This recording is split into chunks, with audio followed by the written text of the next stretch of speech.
Gak tahu ini hidungnya lagi alergi. Aku sih ya, serunya main Mini 4WD itu kadang itu kita settingan yang sama itu hasilnya juga beda. Sudah dipanggil, baterai belum siap, tapi kita harus main.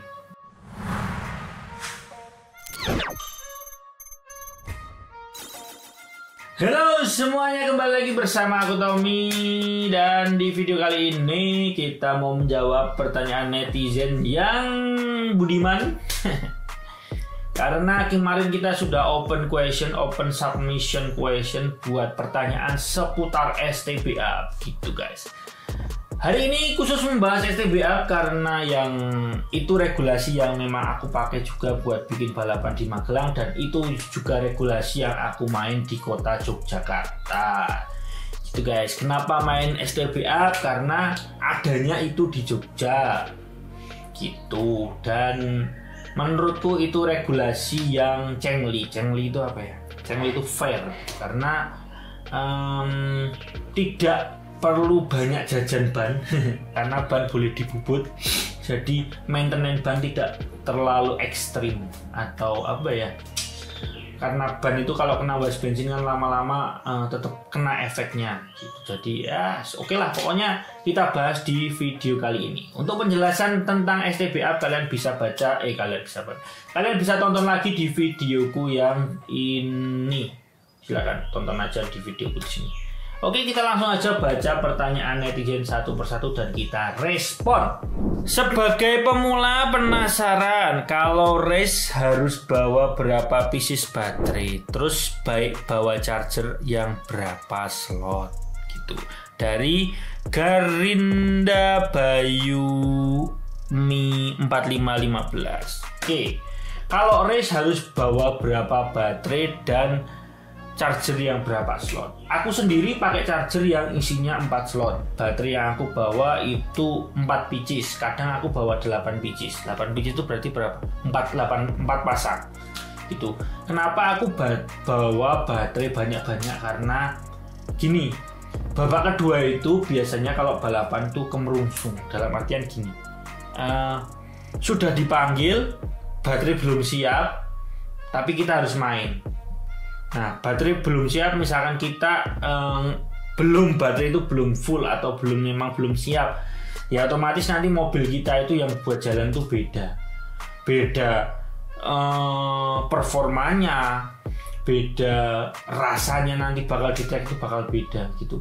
Kalau misalkan sebelumnya itu kita pakai baterai full itu bisa finish, pakai baterai yang kurang itu belum tentu kita bisa finish. Kadang pas di lompatan table atau slope gitu malah nggak nyampe gitu. Jadi kalau baterai sih sebisa mungkin minimal bawa 2 pasang. Kalau charger sih terserah mau 2 slot, 4 slot, lebih banyak lebih bagus karena bisa buat masang beberapa baterai gitu. Kalau saranku sih seperti itu. Mas siapa tadi? Garindra Bayumi itu. Kalau sebisa mungkin ya punya 2 pasang dan minimal 4 slot charger gitu. Itu saja. Kalau belum jelas silahkan boleh tulis di kolom komen lagi dan nanti kita akan bahas di video selanjutnya.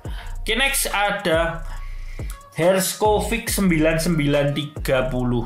Om Tommy, sebenarnya VZ sasis itu recommended buat STB nggak? Ya nggak, saya coba kok ekornya selalu nyangkut di tembok trek setelah lompatan. Nah, uniknya dan serunya main STB itu memang karena part yang disetting itu terbatas. Pergantian part pun juga sesuai dengan keluaran sasis. Jadi seru gitu loh, seru karena terbatas itu jadi bikin balapannya seru gitu guys. Kalau menurutku ya, tapi ya. Jadi VZ itu rekomen jelas, apalagi buat STB up loh ya. Ini aku ngomongin soal STB up itu rekomen karena banyak juga racer di Jogja itu yang pakai VZ. Aku juga pakai VZ juga. Selain saya FMA, aku punya VZ. Itu yang memang di beberapa track itu punya meta lah, dia masuk ke meta di beberapa track juga.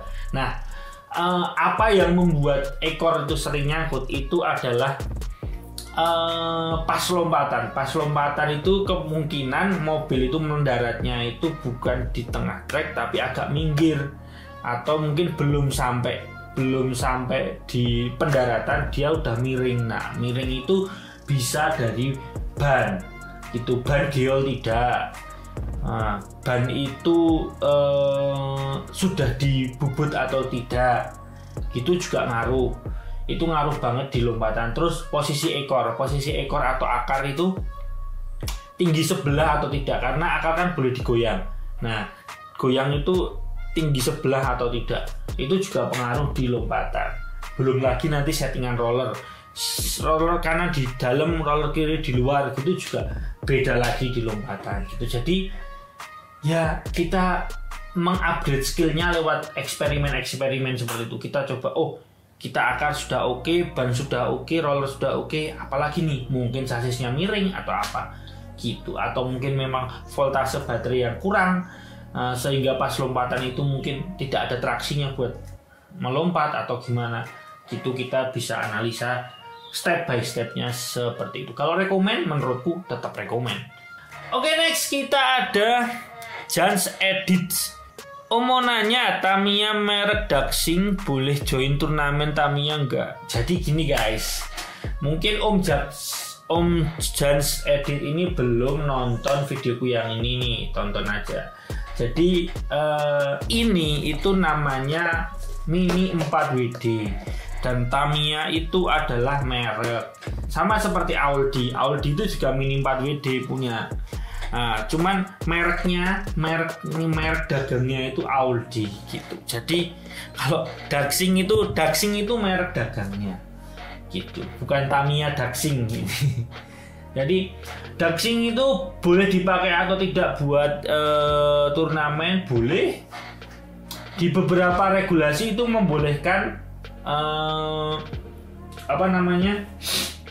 part-part yang tidak ori. Tidak ori Tamiya ya, maksudnya ori Daxing atau apa terserah, yang penting bukan part ori. Kayak misalkan di Lost Damper Pro itu tidak harus menggunakan body ori. Nah, itu bisa pakai bodinya Daxing kalau kalian mau, terserah. Cuman ya itu aku pernah bahas di videoku, kayaknya ada di sini, nanti aku tampilin aja. Itu kelebihan dan kekurangan Daxing itu apa gitu. Kalian bisa tonton lagi aja. Oke, semoga menjawab. Kalau masih kurang paham bisa tulis di kolom. Oke, selanjutnya kita jawab dari Nusa Gondes 1789. Menurut Om Tommy, sasis MA apakah bisa bersaing di STBA? Menurutku bisa dipakai, bisa. Cuman gini ya guys, setiap balapan tuh pasti ada metanya. Meta hero, meta apa ya? Meta mobilnya atau meta Mini 4WD-nya. Sekarang STBA itu lagi banyak yang pakai FMA. Kenapa? Karena bisa pakai body broken gigant dan roller tabungnya itu, roller galonnya itu bisa dipasang di atas gitu. Kalau besok ada regulasi STBA itu dirubah ke rollernya itu nggak boleh ditaruh di atas, kemungkinan metanya berubah lagi gitu. Jadi kalau sasis MA itu bisa dipakai di STBA atau enggak, ya menurutku tetap bisa, karena kemarin di Jogja pun aku nemuin banyak yang pakai MA juga, AR juga ada. Cuman kalau kita memakai Tamiya atau Mini 4WD yang meta itu jauh lebih memudahkan kita dalam apa ya? Dalam kompetitif di balapan itu. Jadi kayak gini. Misalkan kalau pakai MA kita mungkin ada di beberapa sektor obstacle kita lemah di situ, tapi dengan chassis yang meta itu di situ easy aja gitu. Jadi kayak kita misalkan pakai Super 2 itu pasti ketemunya di IC-nya sulit kayak gitulah. Jadi bisa dipakai bisa, tapi kalau saranku sih tetap pakai yang lagi meta aja gitu, karena daripada kita yang sibuk meriset, tapi nggak daripada sih, tapi apa ya, meta yang ada sekarang itu kan hasil riset banyak orang, mungkin hasil riset A, B, C, si A, si B, si C, tapi bisa menghasilkan meta yang sekarang ini yang kita pakai ini. Jadi ya yang sudah ada metanya aja, tinggal kita di upgrade aja atau kita di adjust aja.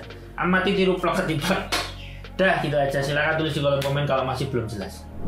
Oke, next kita ada dari pertanyaan dari Fun Illustrator. Battle SMC versus Mabuchi. Tamiya spek sama, settingan sama. Jadi gini guys, Mabuchi versus Mabuchi pun sama-sama sudah diolah nih ya, sama-sama sudah diolah, hasilnya bisa jadi beda gitu.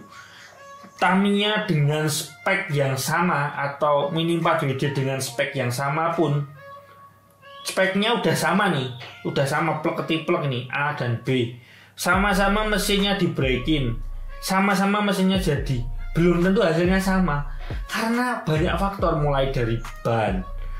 Spek yang sama itu kalau sama banyak sama posisi rollernya itu pun kadang masih beda karena belum tentu ini loh, spesifikasi yang sama itu belum tentu menghasilkan performa yang sama gitu. Makanya di track itu butuh banyak adjust. Jadi kalau aku sih ya, serunya main Mini 4WD itu kadang itu kita settingan yang sama itu hasilnya juga beda gitu loh. Jadi kalau kalian baru main Mini 4WD, mungkin kalian masih ngeyel ya, settingannya kayak gini, podo kayak gini, maksud hasilnya beda. Tapi kalian buktikan sendiri aja, kalian buktiin sendiri di track, settingannya kalian coba samain aja kayak punya temen kalian. Nanti kalian juga bakal ngerasain sendiri hasilnya beda seperti apa dan performa punya kalian itu seperti apa. Bahkan akar goyang belakang itu, goyang sedikit aja sama goyang banyak itu juga beda hasilnya. Jadi buat kamu yang pengen battle Mabuchi, silahkan kamu riset sendiri, nggak apa-apa. Kalau aku yang disuruh riset ya sorry dulu, karena ini Mabuchi lagi larang. Harga Mabuchi ini lagi naik, jadi kalau hanya untuk battle seperti itu mending aku tak buat balapan. Itu ya guys.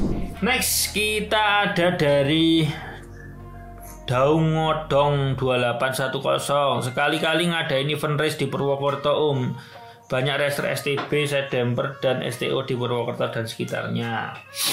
Wah, aku tuh ngadain event baru sekali, mau 2 kali ini.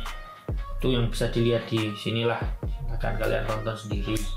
Dan tujuanku itu bikin event buat ngeramein di kotaku aja gitu. Aku belum kepikiran buat bikin di kota lain karena kayak misalnya di Purwokerto itu sebenarnya sudah ada kok. Kalau kalian memang belum nemu balapannya, mungkin kalian bisa join ke komunitasnya gitu, karena beberapa kali itu ada kok, aku lihat flyer dari Purwokerto. Jadi mungkin kamu join ke komunitasnya aja kalau belum nemu gitu. Oke, terakhir ada dari Abisena Delisa. Saran bahas metode atau alur race.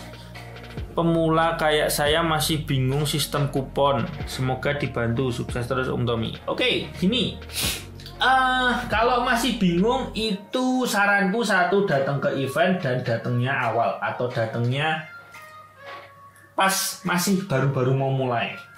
Biar tahu alurnya. Karena gini, pas lagi mau mulai itu biasanya pas orang-orang lagi pada beli kupon, ngatur pedok kayak gitu. Jadi intinya gini, kamu mendaftar, kamu dapat kupon misalkan 100.000 50 kupon.